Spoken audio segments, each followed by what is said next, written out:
बिस्मिल्लाहिर्रहमानिर्रहीम। अस्सलाम वालेकुम टू ऑल द व्यूवर्स।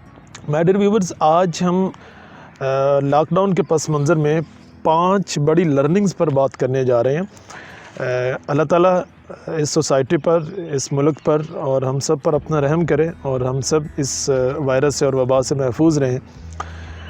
ये लॉकडाउन जब से है और जब से हम घरों में हैं तो 5 बड़े लेसन हैं जो हमारे सामने हैं, जिनको अगर आप अपनी थर्ड आई खोलते हैं, ऑब्जर्वेशनल आई खोलते हैं, तो आपको पता चलता है कि हाँ, दीज आर 5 रियलिटीज़।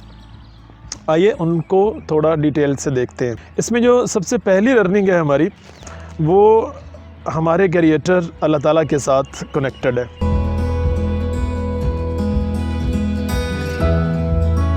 इंसान अपनी मादी तरक्की में इतना आगे चला गया कि उसने पीछे मुड़ के देखा ही नहीं कि उसका कोई खालिक भी है, उसका कोई मालिक भी है और उसके साथ भी उसके कुछ रिश्ते हैं और उसके साथ भी उसके कुछ हुकूक व फ़राइज़ हैं। Science, technology, internet, computer, medical, तमाम चीज़ों में, स्पेस, एयर स्पेस, इन सब फ़ज़ा हवा, कहाँ कहाँ इंसान ने अपनी फतूहात के झंडे नहीं गाड़े। लेकिन इस सब के बावजूद भी देखें, उस मालिक ने जस्ट जैसे वो शतरंज की गेम होती है कि वहाँ से एक उसने उठा के गोटी इधर की है और आप सारी दुनिया के सारे प्लान जो हैं वो फेल हो गए हैं। All the world is closed. तो जिसकी दुनिया उसकी मर्ज़ी। सो ये एक बड़ा लेसन है, ये एक बड़ी लर्निंग है हमारी, जो हमें ये बताती है कि इस लॉकडाउन के बाद भी आप जितनी मर्ज़ी तरक्की कर जाएं, आपको अपने खालिक के साथ रब्ता ख़त्म नहीं करना चाहिए। दिन में कोई एक लम्हा कोई ऐसा होना चाहिए जब आप मस्जिद चले जाएं, जब आप अल्लाह के हुज़ूर हाज़िर हो जाएं, जब आपकी पेशानी जो है झुक जानी चाहिए उसके हुज़ूर और आपका जिस्म और आपकी ज़ुबान एतराफ़ करते हैं मिलके, सुबहान रब्बियल आला, कि मेरे मालिक मैं कुछ नहीं हूँ, तू सब कुछ है। मैंने दरियाओं के रुख मोड़ दिए, मेरी अगली नज़र सितारों पर, फिर भी मैं तेरे सहारों पर। ये बरारुल हक का खूबसूरत कलाम एक दफ़ा फिर सुनिएगा आप इसी कॉन्टेक्स्ट में, तो आपको पता लगेगा कि हाँ, ऐसा ही है। दूसरी बड़ी लर्निंग जो हमारी है इस लॉकडाउन में, जो बड़ी क्लियर होकर हमारे सामने आती है, ये किताबों के साथ जुड़ी हुई होती है।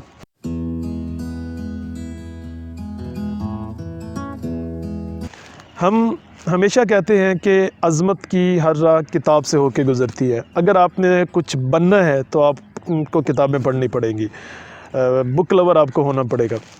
Other than many other benefits, कि किताब से आपको नॉलेज मिलता है, किताब से आपको विजडम मिलता है, किताब आपको लिटरेचर देती है, किताब राइटर की 50-60 साल का एक्सपीरियंस वो निचोड़ के अपनी बुक में रख देता है, वो मिलता है। किताब आपको मुख्तलिफ़ सोसाइटीज़ की तहज़ीबों से आशना करवाती है। ये तमाम फ़ायदे अपनी जगह पर, लेकिन इस लॉकडाउन के पस मंज़र में अगर बात करें तो किताब का सबसे बड़ा फ़ायदा जो है, ये आपकी तन्हाई का साथी है। मेरे व्यूवर्स जो ज़िंदगी के कुछ अय्याम कैद में गुजार चुके हों, अल्लाह ना करे, वो इस बात को बड़े अच्छे से पिक करेंगे कि जब आपके पास कोई नहीं होता, आप तन्हा होते हैं, तो देन आपकी जो तन्हाई को दूर करने वाली ज़बरदस्त चीज़ होती है वो किताब होती है। तो किताबों के साथ राहो रस्म बनाइए, अपने फ़ारग वक़्त में किताब पढ़िए। बीइंग ए मुस्लिम, जो हमारे पास सबसे पहली किताब है वो कुरान पाक है, द हॉली बुक कुरान। आप इसको ज़रूर पढ़िए और सारा कुरान ही पढ़ने लायक है, तर्जुमे के साथ आप इसको पढ़िए। लेकिन अगर मैं कुछ सूरतें रेकमेंड भी कर दूं आपको थोड़ा सा कैटेगराइज़ करके, तो इसमें जो हमारे मेरे जो व्यूवर्स हैं उनके लिए मैं रेकमेंड करूंगा कि आप सूरह आली इमरान तर्जुमे के साथ ज़रूर पढ़ें, सूरह ज़ुमर तर्जुमे के साथ ज़रूर पढ़ें, सूरतुल फुरकान तर्जुमे के साथ ज़रूर पढ़ें, सूरह शुआरा तर्जुमे के साथ आप ज़रूर पढ़ें, सूरह फातिर ज़रूर पढ़ें, सूरह यासीन और सूरह रहमान। ये चंद सूरतें हैं जो आपको तर्जुमे के साथ ज़रूर पढ़नी चाहिए। और जो फीमेल व्यूवर्स हैं हमारी, उनको मैं रेकमेंड करूँगा कि आप सूरतुन निसा, सूरतुन नूर, सूरह मरियम, सूरह जासिया, ये वो सूरतें हैं जो आपको तर्जुमे के साथ ज़रूर पढ़नी चाहिए। और अगर छोटे बच्चों की, क्योंकि आजकल वो भी घरों में फ्री हैं, उनकी बात की जाए तो जितनी सूरतों में गुज़श्ता अंबिया किराम के वाक़यात, हालात बयान हुए हैं, आप उनको वो सूरतें ज़रूर उनको तर्जुमे के साथ पढ़ाइए। लाइक इसमें सूरह यूसुफ है, इसमें सूरह यूनुस है, सूरह इब्राहीम है, ये सूरतें बच्चों को पढ़ाइए, क्योंकि उसमें थोड़ा सा स्टोरी टाइप एलिमेंट होता है जो बच्चों के इंटरेस्ट के लेवल को बरकरार रखता है। इसके बाद मैं कुछ अगर सीरत की बुक रेकमेंड करूं आपको तो सीरतुल नबी पर बहुत सी किताबें अवेलेबल हैं, लेकिन उसमें भी जो प्रोमिनेंट हैं उसमें काजी सलमान मंसूर पुरी साहब की रहमतुल लिल आलमीन आप वो पढ़ सकते हैं। अर्रहीकुल मख्तूम डॉक्टर सफ़ीउर रहमान मुबारक पुरी साहब की आप वो पढ़ सकते हैं। और अगर आप सीरत के प्रैक्टिकल पहलू को देखना चाहें कि बीइंग अ मुस्लिम हम इस चीज़ को मानते हैं कि नबी करीम सल्लल्लाहु अलैहि वसल्लम की हस्ती में हम सब के लिए अमली नमूना मौजूद है, इसको प्रैक्टिकली अगर आप देखना चाहें आका की 63 साल ज़िंदगी में, तो उसवा कामिल ज़रूर पढ़िएगा, डॉक्टर अब्दुल हई आरिफ साहब की किताब है। इसके बाद अगर लिटरेचर पे बुक्स आप पढ़ना चाहें तो वो बुक्स के जो थोड़ा सा आपके अंदर के इंसान को आपसे आशना करवाती हैं। सबसे पहले वासिफ़ अली वासिफ़ साहब का नाम आता है, उनकी बुक हरफ हरफ हकीकत ज़रूर पढ़िए। कुदरतुल्लाह शहाब साहब का शहाबनामा पढ़िए। बाबा इशफाक साहब का ज़ाविया ज़रूर पढ़िए। और अगर मॉडर्न राइटर्स की बात की जाए तो आतिफ़ मिर्ज़ा साहब, उनकी सीखें और बदलें ज़रूर पढ़िए। कासिम अली शाह साहब की बड़ी मंजिल का मुसाफिर ज़रूर पढ़िए। इसके अलावा अपने टेस्ट से आप कुछ भी बुक्स गूगल कर सकते हैं, और अगर आपका पढ़ने का मन नहीं है, ये बुक्स अवेलेबल नहीं है, तो अब तो मोबाइल ने बड़ा आसान कर दिया है, आप यूट्यूब पे जाइए और बुक्स की समरी सुन लीजिए। अगर आप इंग्लिश लिटरेचर की और इंग्लिश की मॉडर्न मोटिवेशनल बुक्स की बात करें तो उसमें भी कुछ बुक्स मैं आपको रेकमेंड करूंगा। First of all time my favourite 7 habits of highly effective people, Stephen R Covey की बुक ज़रूर पढ़िए। Think and grow rich, Napoleon Hill की लिखी हुई किताब, बड़ी मार्कतुल आरा किताब जो लंबी चौड़ी रिसर्च के बाद लिखी गई, जिसने इस दुनिया के सोचने के ज़ाविये बदल दिए, इसको ज़रूर पढ़िए, आपकी सोच को भी बदल देगी, पढ़ के देखिएगा। And finally think rich dad poor dad, ये ज़रूर पढ़िएगा। And finally rich dad poor dad, Robert T Kiyosaki की बुक है, इसको ज़रूर पढ़िएगा। सो ये चंद किताबें हैं जिनको आप लॉकडाउन में पढ़ सकते हैं। तीसरी हमारी जो लर्निंग होती है लॉकडाउन के पस मंज़र में, लॉकडाउन की वजह से जो हमारे सामने आती है, ये बड़ी इंटरेस्टिंग है, ये बड़ी मज़ेदार है। ये लर्निंग हमें ये बताती है कि आपकी फैमिली से बढ़कर आपका खैर खा और कोई नहीं है।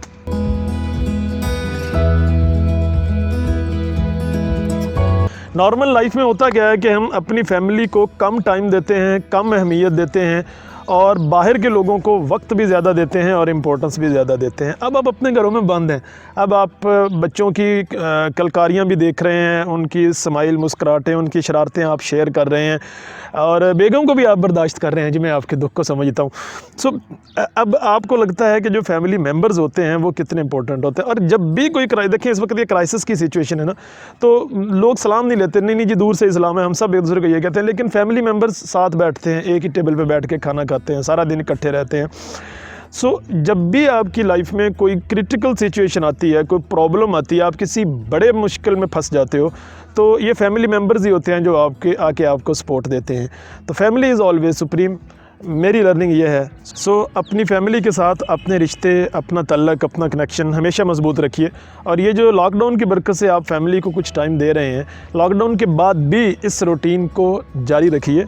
जो बेहतरीन इन्वेस्टमेंट आप अपनी फैमिली के, अपने छोटे बच्चों के साथ स्पेशली कर सकते हैं, दिस इज़ योर टाइम। उनको अपना टाइम दें, भले वो डेली बेसिस पे 15 मिनट ही क्यों ना हो, लेकिन फैमिली के साथ बैठें और अपना क्वालिटी टाइम उनके साथ स्पेंड करें, जैसे आजकल कर रहे हैं। चौथी बड़ी लर्निंग जो लॉकडाउन की वजह से हमारे सामने आई है, वो काम की अहमियत पर है।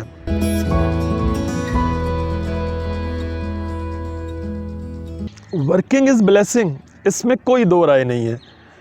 काम करने वाले बंदे के लिए सबसे बड़ी सज़ा ये होती है कि आप उसे कहें कि वेले बैठना है, करना कुछ नहीं है सुबह से शाम तक। शाम तक बंदा फटने वाला हो जाता है, आप स्ट्रेसफुल हो जाते हैं। सो पता लगा कि काम बजाते खुद एक बड़ी नेमत है। अब अगर वो काम आपकी दिलचस्पी का काम है, आपका फेवरेट काम है, तो फिर तो क्या ही कहने जनाब, फिर तो वक्त गुजरने का एहसास ही नहीं होता है। अगर मेरी तरह आपको बोलने का शौक़ है और आप पढ़ने पढ़ाने का काम करते हैं, लिखने लिखाने का काम करते हैं, तो आपको पता नहीं चलता कब कितने घंटे गुजर गए आपके, और टाइम आपका स्पेंड हो गया। टाइम बिताना बड़ा आसान हो जाता है। सो हमेशा इस लॉकडाउन के बाद भी अपने आप को किसी ना किसी काम में बिज़ी रखिए, ये आपकी स्किल्स को पॉलिश करता है।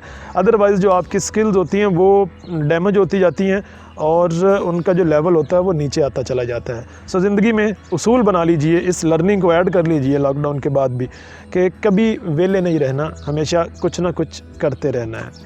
بڑھتے ہیں آخری والی لرننگ کی طرف, جو اس کی آخری لرننگ ہے. یہ ان ساری لرننگ سے تھوڑی بڑی ہے. یہ تھوڑی سی ایکچولی دعوت فکر ہے, اور یہ ایک تھوڑی سی ایک نوک ہے جو آپ کے مائنڈ پر ہے, ذہن کی سکرین پر ہے.